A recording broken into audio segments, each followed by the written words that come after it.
My mother was my father's sugar baby. Every year he would hold her in his arms and promise, "Wait for me. Next year I'll marry you." He said it for 5 years. In the end, he married a woman from his own social circle instead. My mother never got the wedding she dreamed of. After that, she became unstable and cruel. She used me as a way to get my father's attention. "Go, call your father and tell him you're sick. Tell him to come see you." But my father only frowned and yelled at me. "You're already learning to lie from your mother at such a young age? Always haunting me like this. Disgusting." They blamed all the anger they had for each other on me. Later, my father's wife gave birth to a son. He became the perfect husband and father in everyone's eyes. My mother only grew worse. She hit me harder and harder, all just to make my father come look at her once. When I was 7, I fell down the stairs and broke my leg. I begged my mother to take me to the hospital. She slapped me hard across the face. "What are you pretending for? You fall once and suddenly your leg is broken? You're just like your irresponsible father. You were born to make me suffer." My father rushed over, but he only shoved my mother to the floor in irritation. "If you use this little bastard to fake being sick and trick me again, don't expect another cent from me." Their screams and sobs tangled together. I lay on the cold floor, slowly losing consciousness. This time, could they finally stop fighting? The shouting grew louder. My father shoved my mother to the floor. I forced myself through the pain and crawled toward him, grabbing the hem of his pants. "Dad, please stop fighting. I'm okay now." The next second, he kicked me away. My injured leg slammed into the furniture. The pain was so intense my vision went dark. I curled up, trembling on the floor. My father only glanced at me in disgust. "Stop pretending. When have you ever actually been sick? Every time we take you to the hospital, nothing's wrong." He turned to leave.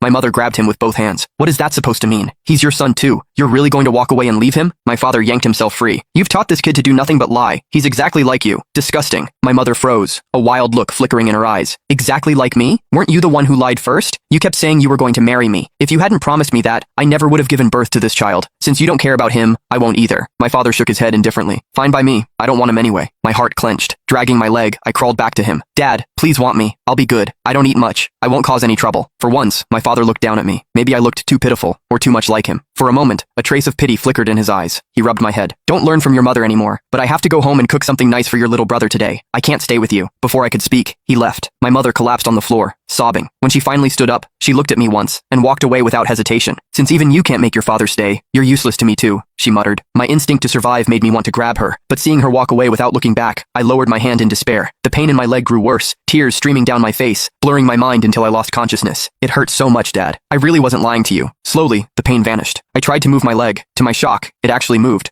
But when I turned around, I saw myself curled up on the floor, covered in injuries. That was when I realized I was already dead. I stared at my own body. My pant leg had ridden up, revealing the horrifying injury. Yet I didn't feel scared. Neither Mom nor Dad wanted me. Maybe death was the only way out. At least they wouldn't fight because of me anymore. Before I could look closer, a sudden force pulled me out of the room. When I opened my eyes again, I was watching Dad at the grocery store, picking out a rack of ribs and vegetables. Then he noticed a corner store had stocked a new batch of toy car models. He looked through them carefully, choosing 2 dark green models. A smile tugged at his mouth. "Henry's going to love these." I stared at the toy cars with envy. Ever since I could remember, I had never received a toy.